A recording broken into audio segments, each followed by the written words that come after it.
influence, I'm a bad boy. When I got to the cash, ain't got in my bag, boy. Please don't think it's sweet, I stay with the heat, even though I'm a sad boy. You better watch the way you breathe around me for the breath be your last, boy.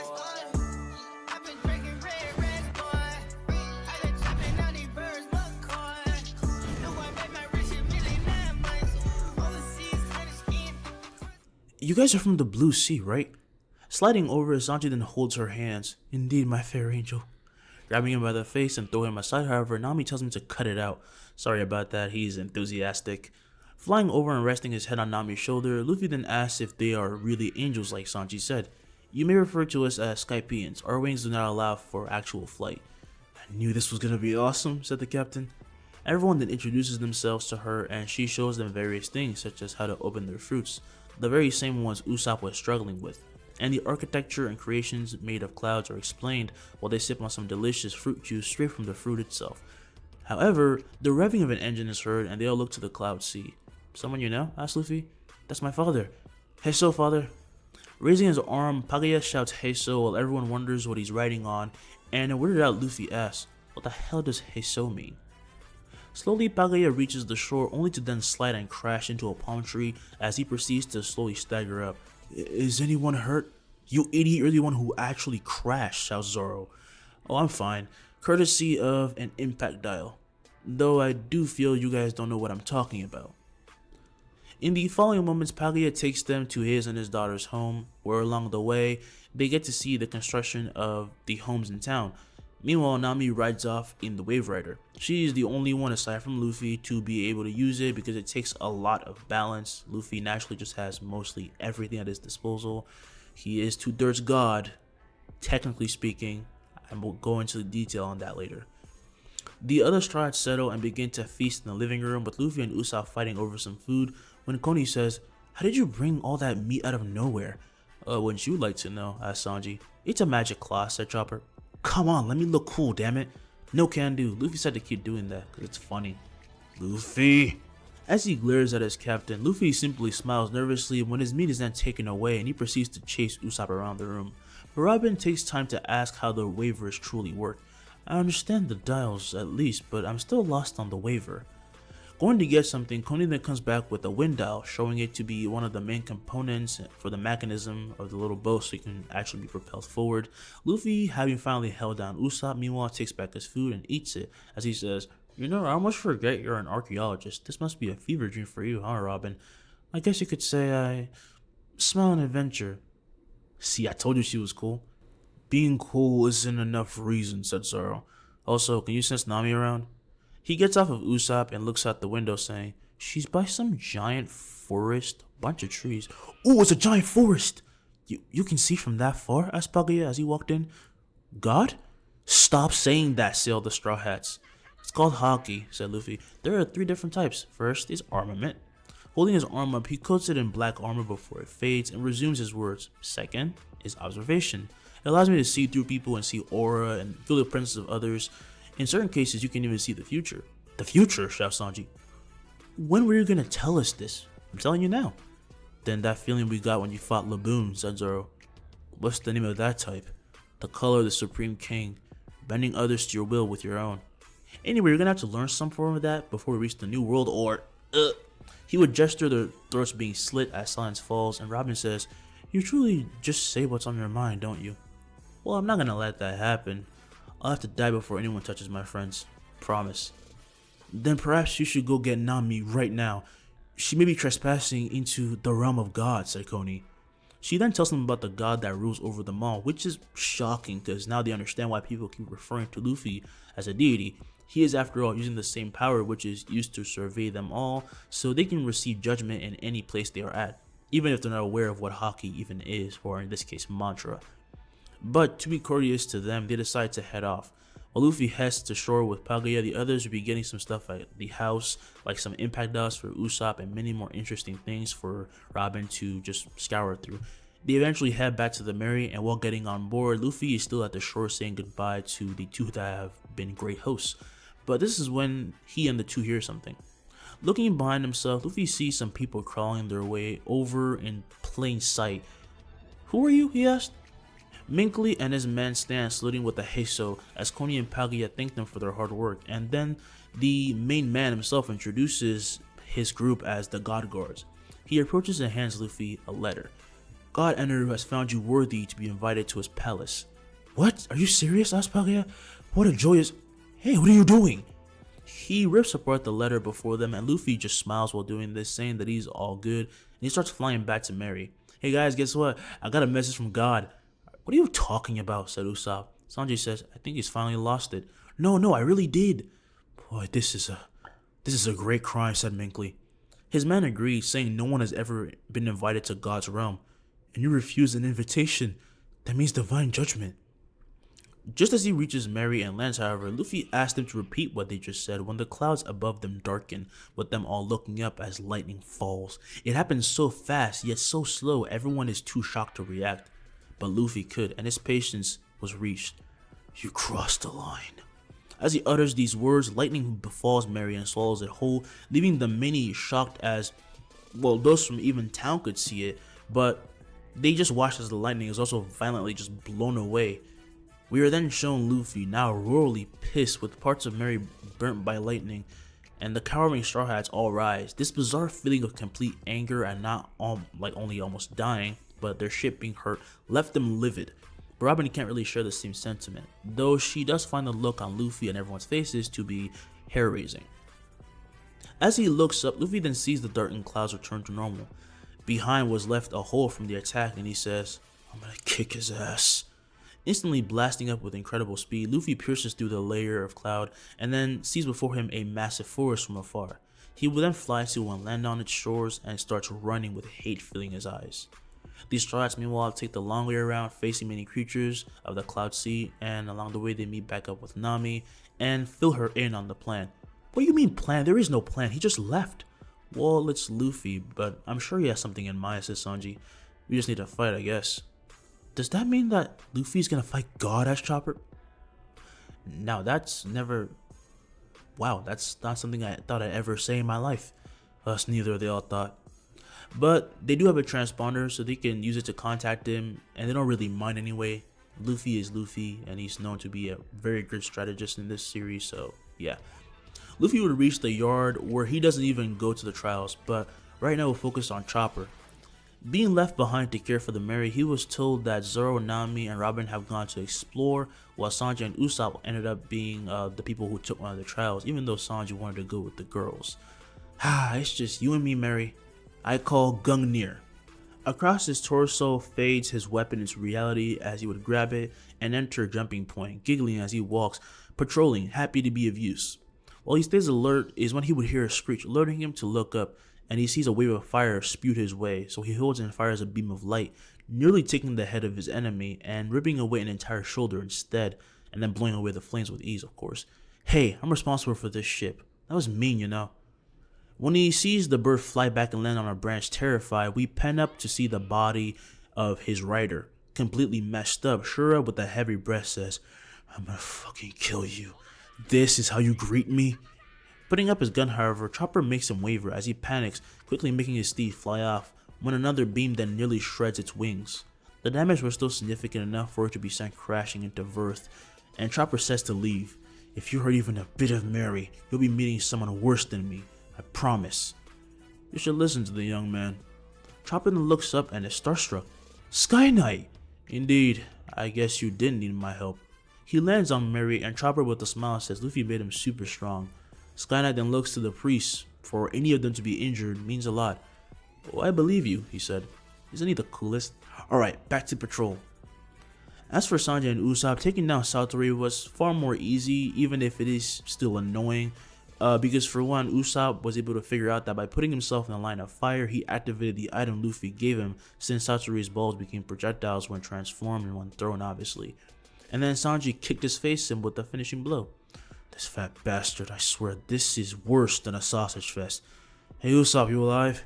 He looks to a giant root, one of the many trees here, that he would stand beside, and he sees Usopp lying on his back, putting a thumbs up. Just what the hell was with that guy? It's like you could read our minds or something. It was probably Haki then. This is why Luffy said we need to learn, says Sanji. A few hours would pass and we go to Shandia, where the Shandorians are preparing for a fight, but this ultimately of course falls in the hands of Wiper for him to make the choice. Would you stop scaring her? Asked Raggy, because well, Wiper was trying to interrogate Isa, and Isa was hiding behind Rocky because she's scared of Wiper. And Wiper says, I'm just asking questions, damn it. So according to you, 2 of them are down for the count. Are you sure? Actually 3 now, said Isa. This surprises the 2, with Rocky asking, can you tell why this is happening? Someone's mantra. He's leading these band of people. His power is scary. We then cut to Luffy, who stomps on the face of Gedatsu before walking over him as if another piece of earth, while the priest would grunt in pain. You're cruel, man. Yeah, you shouldn't have attacked me. And your boss shouldn't have attacked Mary. You all deserve death. Who the hell? What the hell is a Mary? Thought the priest. An explosion then goes off from afar, and Luffy's observation notices approaching warriors as he smiles. Oh, I knew this was gonna be awesome. It's the Shandorian, said Gedatsu. Who? Oh crap. No one? Kneeling down, Luffy with a smile simply stares at him, and he gets ready to spill everything. This is of course due to Luffy's supreme color, Haki. Now let's check back on Nami and the others. In their search, they stumble upon something amazing. Wait, this massive land, said Robin. Yeah, it's not just unnatural. Actually, I knew I felt something weird. What are you on about, Azura? Jai never sunk to the bottom of the sea. It was blown all the way up here by the knock-up stream. Zoro's eyes widen because this means they've been a part of Jaya's infrastructure. Well, an old one this entire time. They've been walking on it. That is what makes up Verth. Upper Yard is Jaya. Oh, hell yes. Thank you, Kami. What? What do you mean? We actually found the remnants of El Dorado, aka the City of Gold. This is a huge jackpot, said Nami. I thought you hated this place since you almost died last time, said Robin. Psh, it's fine. Luffy literally has infinite money, so I don't know why you care so much, says Zoro as he takes a seat. Because money is money. Luffy might get pissed as I thank you, Kami, though. I was gonna mention that, said Robin, though it does seem he'd never get mad at you. At least from what I've seen. It depends. Once he flips that switch, he can go from goofy to terrifying. Regardless, he's a good leader. It seems so, thought Robin. Sanji and Usopp then met some Skypiea warriors who have begun to assault them. By Skypiea, I mean the God's army, technically, but it gets really confusing. They're basically Eneru's men, the dudes with the sheep look, like they're kind of part mink or something. And they actually are warned to get off this place, as people from the Blue Sea don't belong in the struggle, and also they attack them so they get their asses beat. And as night falls, all the craziness dies down, but now Eneru himself is about to start an attack. Everyone needs to rest though, and the Strawhats do so back at the Mary, with Zoro surprisingly not getting lost from the group. They get ready to swing back on board when Zoro sees the chuckling Chopper. Well, you're excited, says Zoro. Something happened? He shouts from the other side of the massive crevice of cloud dividing them, and Chopper says, I did a really good job protecting Mary, that's why. That guy stood no chance. Someone attacked us, said Robin. This is getting dicey. Just then, Sky Knight makes his way out, surprising them all. Oh, good morning. Good morning, my ass. Is this old man stalking us? Shouts Sanji. Nothing of the sort. I just came to warn you of the impending war. These words surprised them, but from what they saw along the way, it is feasible. They swing back to Mary and are filled in on the Shandorians and the desire to regain their territory. And Nami shares her findings using her amazing skills to create a map of Upper Yard. Whoa, it looks like a skull, said Usopp. And right there is where the treasure awaits us, she said. Where did you get those glasses from, Zoro? Whatever, call Luffy first. Alright, on regard. As she utters these words, from air forms a golden transponder, surprising Ganfall. How are you doing such a thing? Luffy lends us items, and by calling their true names, we can summon them, says Sanji. This one's a duplicate. We all have one of it. Incredible. To think such a power even existed, it's like magic.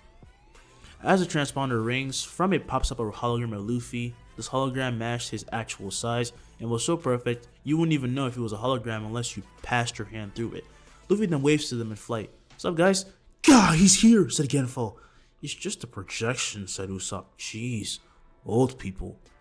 Finding himself in a headlock from the night, Usopp apologizes for disrespecting his elders, while Luffy laughs, but Nami gets on track asking if they can start searching for some treasure she found.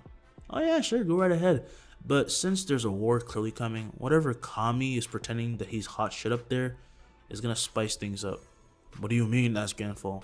He'll pit us against each other. It's easy to tell what he's thinking. He must be using Haki, thought Zoro. And if you're gonna go into battle, I'd rather have all of you prepared, said Luffy. Appearing before him, a tablet of stone casts a spell, with Marston appearing on all of them, one on the back of Robin's hand, and she says, "Oh, I didn't think that I would be getting one as well." "Oh, I never told you specifically what these do, have I?" said Luffy. "Well, they bring out your full potential, but it's extremely straining, so I limit the point of the exertion so it doesn't make you die. As long as you want to get stronger, you will. And yes, it applies to devil fruits, so don't limit your imagination. Let's find that treasure." "Yes, Captain." "Roger." Meanwhile, in God's palace, we find Eneru looking as bored and lethargic as usual, looking to his priest while he rests. "Look at the bunch of you. You look like trash." Shura was covered in bandages, as was Gedatsu, with Om being the only one who wasn't affected since he was lucky enough not to meet any Strawhats. "A disgrace," said Om. "Shut the hell up, you bastard. Yeah, what do you know?" "Anyway, you get another chance at it," said Eneru. "Those blue sea people are gonna be looking for gold, meaning that they're coming up here." "How do they find out?" asked Gedatsu. "They're from the blue sea. They probably came here with that gold in mind, but when they cause chaos, the Shandorians will use this as an opportunity to attack us, so from tomorrow, I'm letting you three roam free, and I myself will expunge that germ from my kingdom." The next day, we open up on Mary riding a milky road, which for context is just clouds that make a path along the forest and levels up Upper Yard. On it are Nami, Sanji, and Usopp with Ganfall. "May I tell you a story of this kingdom?" he asked. "I thought we heard already," said Chopper. He shakes his head. "The truth is, before he took over, Eneru took the title of Kami from me. This comes as quite a shock to them." Now we cut to Luffy as he walks about Upper Yard, sensing the war is already beginning. He feels Eneru's energy basically towering over him as if trying to intimidate him, and it makes him laugh. "Who the hell do you think you are?" As he turns, he finds the so-called god before him standing on a branch. "Huh, looks like you have mantra too." "You mean Haki. I mean mantra." "Whatever you say, I guess you have to fight now." "You do that, I'm just gonna stay here. Gods shouldn't concern themselves with peons." Putting his hands in his pockets, Luffy's smile would turn to a grin as a volley of chains released and endless continuous, with Eneru instinctively moving as he finds his arm pierced into. He is then cut all over, forcing him to teleport to the sky when gates then surround him. They will release blades at Mach 10 that gut and pierce his body all over before he could even blink. "How are you touching me?" "I guess you don't know how mantra actually works, Kami." As he squats down, Luffy leaps with incredible force, breaking the sound barrier while dispelling the gates, making his blades fade as he then reaches and grabs Eneru by the throat. The two then pierce layer upon layers until reaching one that has the most worth in gold. They find themselves in the true land of El Dorado. 100 million volts. The skies above turn dark, striking Luffy with lightning as he would then let go of Eneru and dodge. Wearing a mischievous grin, Luffy isn't even affected as he raises his hand and holds up 3 fingers. There are 3 types. Holding his arm forward, he fires a powerful pulse, a blast that shocks Eneru's body with pain, sending him flying as he crashes into a nearby temple. He is left groaning, buried by rubble, and teleports out, moving forward and splitting himself into multiple clones. As they encircle and closing on Luffy, Luffy says, "That was armament." His eyes trail about, darting back and forth until he takes out a halberd. "How Tengeki." He swings at the true Eneru, waiting to attack him, and he barely darts back, finding his chest was cleaved open, and Luffy would spin Hotengeki about, shredding the clones as he coats the blade of his weapon completely black with Haki. The halberd then transforms into a bow, with Luffy pulling back as the arrow created would gather more and more heat concentrated at its tip. After observation, there's of course the supreme color. A pressure unnoticeable to anybody hits Eneru and then proceeds to spread with such accuracy that all those in his army specifically would begin to foam at the mouth and pass out. All Shandorians experience this great foreboding feeling and all look up, finding that the storm clouds are growing and lightning will not stop striking down. "You freaking bastard, are you avoiding me on purpose?" shouts Eneru as he continues to dodge Luffy's arrows. But they actually barely graze him every time on purpose, leaving him completely bruised but not badly hurt enough that he couldn't dodge. Oh, just then he takes notice of Robin hiding from the battle and is impressed she made it here, but Eneru takes this chance and throws a massive black sphere containing lightning. Crap. A massive golden disc then forms, blocking the attack and expanding as Luffy would strain a bit with a laugh. So gods fight cowardly too, huh? Shut up, you bastard. No, you. As he clenches his fist, Luffy's shield would stop blocking and absorb the attack, completely erasing it. What? My outer defenses can also release currents of lightning, so guess what you just did? Instantly holding up his staff, Eneru releases another blast, but Luffy rams through it while dispelling his disc and grabs him by the face before then slamming a kick into his stomach, throwing him into another layer higher. That's right, your lightning can't hurt me. Or your Haki. Oh, Robin. Keep on exploring, okay? Sorry about that. He flies even higher, chasing after Eneru as Robin comes out of hiding, seeing lightning run down Giant Jack, the massive tree that runs through all the islands, and she shudders in fear. But Captain's orders, right? I guess I don't have a choice. Right now, the battle was actually continuing more fiercely between the two groups, and since the Shandorians are told Eneru is actually struggling with someone, which is shocking, this news spreads to his followers whose morale drops and at that point they start to hear the screams of Eneru even through the clouds. That will really mess you up. Zoro loses his way and ends up at El Dorado, where Robin had found an underpass through clouds and had left to uncover more about this place. Zoro, however, does meet Chopper. Before that, though, he is met by someone not too friendly. Oh, Zoro, something wrong? Chopper squints his eyes, trying to see if he's missing something, while Zoro runs and runs towards him until he picks up Chopper as Sula, the massive serpent of Upper Yard, rises and is finally seen by the reindeer. Gah! What the hell is that? It won't stop following me, I don't know. Readying his gun, Chopper fires a beam that strikes and eventually pierces the animal, hurting it, and Zoro stops, noticing as he asks Chopper to back him up while he gets up close. Got it. Hey you. The two then look to the right, seeing a bloody viper rise from the clouds. Didn't I tell you to? Before he speaks another word, lightning strikes with black and red raining down through the clouds, hitting and knocking out Sula, who falls, flopping as if he was never a threat. It's Luffy, said Chopper. Thundercat. Eneru with these words sends at Luffy this energy made feline, made of lightning that moves at the speed of sound, biting down when it is then blown away by armament, as Luffy then blasts Eneru with it again and again, slamming him into his own golden arc, which he would phase through and travel through by turning to lightning itself. The arc then begins to melt and is forcefully melded into spears that are chucked at Luffy, who dodges and takes out a blade that lets off a cold chill. Cocytus.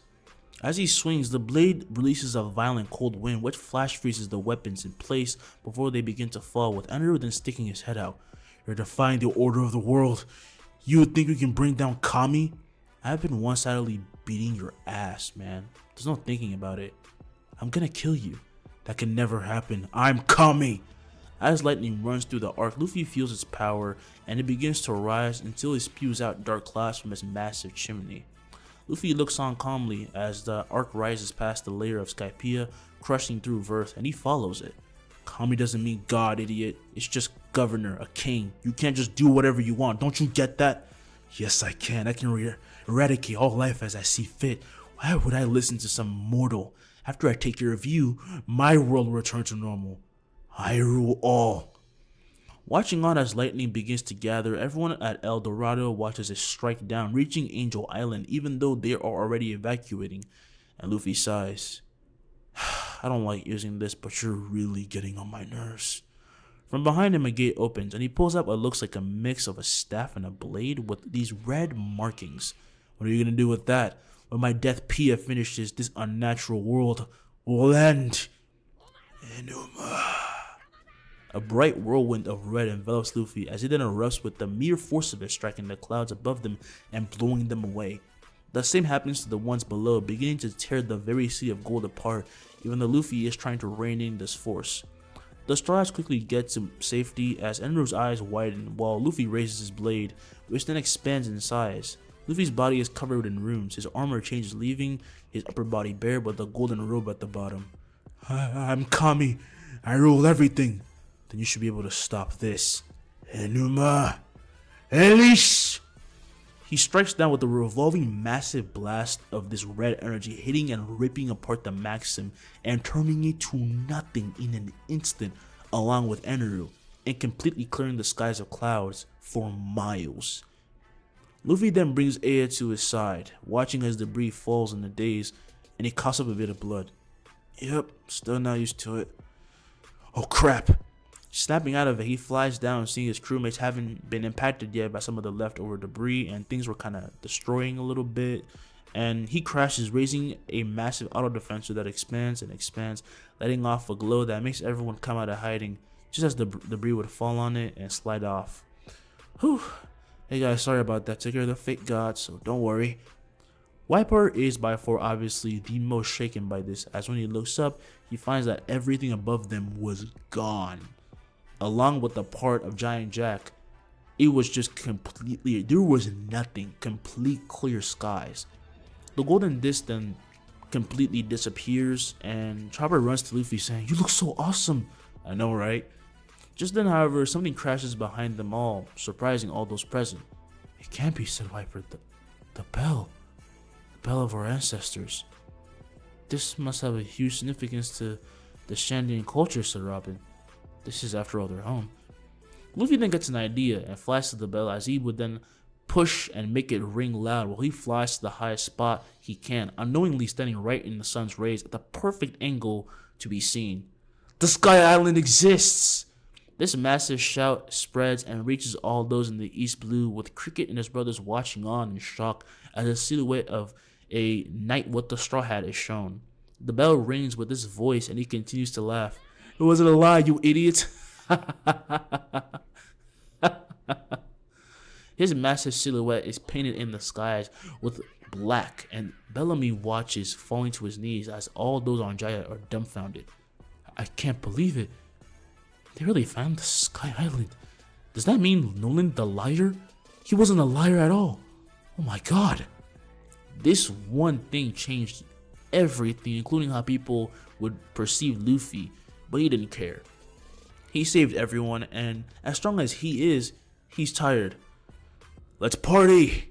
With the night having fallen, we all find Shandorians, Skypeans dancing with a massive campfire with food being spread around like wildfire. Literally everyone was invited, and they let the moon radiate its light and invigorate them. Luffy, stop stealing everything," shouts Sanji. "What? It's endless. I'm hungry." Still, "Oh, there you are, Robin Chuan, Nami Swan." He hands them some plates right as Luffy flies, bumping away the cook. "Hey, come on guys, let's dance." "I'm not much of a dancer," said Robin. Grabbing her by the hand, Luffy would then drag her to the bonfire, with Nami telling him to have fun. Luffy then lands, prompting Robin to join in, and she does so awkwardly. Come on, just relax. Dancing's just a form of expression, you know? You're right. Come on, just do whatever. Move a little. Live, Robin. That's what it means to be human. That's what it means to be a pirate. Woo! Though she may feel a bit awkward doing so, Robin would continue to dance, and this night no one fights. The next morning, however, everyone would stumble upon something quite amazing, that being a poneglyph on the Bell of Liberation, and Robin inspects it. The Shandorians would ask their chief what it says, when they then begin to say, "Hey, look at that woman." They hear Robin speak, "Hold the truth in your heart, keep your mouth silent. We are the ones who weave history with reverberations of the Great Bell." "It can't be. You actually understand what I said? That's incredible." She would nod. "This one designates the ancient weapon Poseidon." This word freaks them out a bit, sounding quite ominous, just when Robin sees Goldie Roger himself has marked these writings, and she's quite shocked. But this means this is a real poneglyph. "But this one has already fulfilled its purpose." "Its purpose?" asked the chief. "Yes, there are many poneglyphs scattered around the world, but now I'm sure that the Pirate King must have used this one already to make use of finding out the truth about the Voice Century, the history of the world." As his eyes fill with tears, the chief falls to his knees, worrying everyone as they ask if he's okay, but he's just overwhelmed that they have finally fulfilled the purpose of their ancestors. "We need to thank you. Wait, Blue Sea people love gold, right?" "Oh yeah, just take as much as you need." "I'm afraid that's unneeded. My captain sees no value in gold as he has endless amounts of it." "Oh, so that must be the use of that subspace," said Gunfall.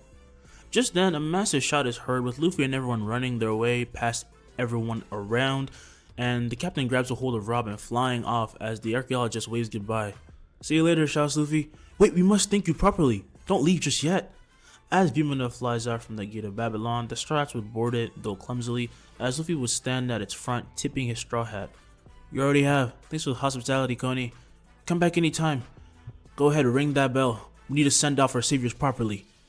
With cheers and smiles, they wave goodbye to their saviors, and their saviors do the same to them, as Luffy's last would fill the sky as they descend to the blue sea, and then quickly come to a stop and dropping in on Mary, perfectly placed by Luffy. And it's just good to be back at the sea, honestly, because being in the clouds is a bit bizarre for pirates. Meanwhile, back at Jaya, an uproar has gone up with the Bellamy pirates being left in complete shambles. Big Knife is unable to stop attacking Bellamy, who is still suffering from Luffy's punch earlier. "Bellamy, you have to stop him. Why are you doing this?" All their stares look to Doflamingo, who is taking pleasure in this scene. "You must be wondering why this is happening. Well, you disrespected my flag, Bellamy. Is there a Sky Island? Does El Dorado exist? Doesn't matter to me. What matters is business. I don't need bad product." "Hey, what are you doing?" As he looks to his right, Doffy meets Luffy's gaze, with everyone being left completely silenced. The heavenly demon stands, towering over Straw Hat Luffy. "It was you, huh? Bellamy, how's about you get revenge right now? I might let you live." "What is he doing here? I thought he was still on Sky Island." Big Knife falls, being released from Doffy's control, as Bellamy stares Luffy down, who, even while facing a warlord, by far one of the most notorious ones, even more known than Crocodile, doesn't flinch even a bit. "Straw Hat, did you come to gloat in my face?" asked Bellamy. "That I was wrong?" As he clenches his fist, Luffy then throws a punch which is caught by Doffy, releasing a shockwave with the heavenly demon's bones shattering as his glasses would crack. "You little..." He explodes with the Conqueror spirit, but is countered by Luffy's own, protecting the lights of Bellamy's pirates under his power. "I came to kick this bastard in the face." As he steps forward, his Conqueror spirit then overwhelms Doffy's, bringing him to his knees as he now looks straight into Luffy's eyes. His glasses are turned to complete ash from the mere pressure, and everyone is left astonished. It was there and then that Doffy realized Luffy was on the level of the likes of the admirals. He would have fought back, but in the world he has seen, someone's Haki matters much more than just devil fruits. The pressure then disappears, with the creak of the floorboards being heard, and Doffy is left gasping for breath, just as he's kicked, being sent flying towards the sea while screaming while he breaks the sound barrier multiple times over, mind you. "Hey, Bellamy." Yeah?" As he takes off his hat, Luffy asks, "What's your dream?" "Mine is to be king of the pirates." "Dude, just how cool can you..." As he begins to fall, he's caught by the captain. "Whoa there. You're much less annoying when you're asleep, that's for sure." "Straw Hat Luffy just beat a warlord. I can't believe it." "Luffy!" As he looks back afar, Luffy sees his crew, and everyone turns to see them approach on Mary. "What happened to this place?" asks Usopp. "Don't know, some jerk started attacking these guys. Anyway, tell me your dream later, Bellamy. I mean, it better be something good. We'll see each other again." As he lays him down, Luffy flies to the Mary landing as Nami shouts at him to warn them before he flies off so seriously all the time. "We thought something bad happened," said Chopper. It's nothing much. On to the next island." "Could have sworn I felt something," thought Zoro. "Does that mean..." He looks to his swords, hoping this maybe meant that he was learning Haki, since Luffy told him to learn it you must get stronger and get in touch with your true self. But we'll think about that later. As they ride off, unaware of what Luffy had just done to Doffy, to help the Bellamy pirates, and the entirety of the entire criminals that were on Jaya, those same criminals would then go on to spread the news that Luffy overpowered Doflamingo, Don Quixote, and some even took pictures, because, like, how can you not? And you're literally watching a rookie beat the crap out of someone who is in leagues with the Yonkos. So the Strawhats go to the next island, where they find quite bizarre creatures.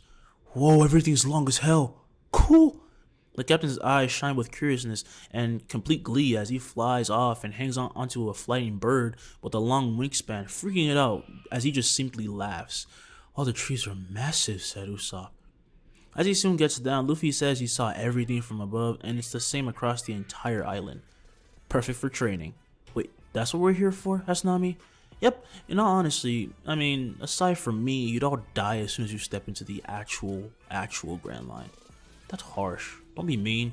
No worries, I'm gonna make you invincible, and it's gonna hurt a lot. So, you have a few goals. Zoro, you need to land one blow on me, just one. Alright. Sanji, you're gonna learn this. It's not gonna be easy though. As he squats down, he leaps to the sky, and though his crew was expecting him to fly, he kicks, launching himself forward as everyone instantly notices. You just kicked the air, didn't you? Said Chopper. You're kicking the air? How is that even a thing? As he kicks to keep himself afloat, Luffy simply smiles, and Sanji says, no problem. Luffy then flies down, saying he'll figure out what to teach the rest of them, but Nami and Chopper are definitely learning how to use each of their respective weapons, aka noble phantasms they were given. So Usopp will teach Chopper how to snipe a little bit, and Luffy will teach Nami the scythe movements. First though, they explore the island and find a massive tent, and near it a horse that Chopper talks to, and they eventually bring down Tonjit, who is happy to finally take a ride with Sherry. However, first he has to get treated for food poisoning by Chopper. Alright, now you can go, said Chopper. Thank you, Raccoon. I am a reindeer! As he makes his way out, Tonjit then quickly climbs on his long horse as it prowls around the plains while Usopp, Luffy, and Chopper make their way out. Well, at least he's happy, said Chopper. Meanwhile, at the shore of the island, we find Foxy and his two close eyes laying on the ground crushed as Zoro sits on them in a pile. Who the hell are you, and what were you trying to do to Mary? Asked the swordsman. Looking to the massive ship towering over the little one, Nami, Robin, and Sanji get ready for a fight as Zoro smiles. I guess the training begins now. How strong will the Strawhats become? What awaits them deeper in the Grand Line? Find out in the next part of One Piece. I'll see y'all later. I'm gone. Hey kid, don't ever let them get inside your head. They'll tell you what to do in life instead of everything you know that you could get. Don't let them guide your life towards regret. I'll fight for what I love with every breath. My past is filled with things I won't forget.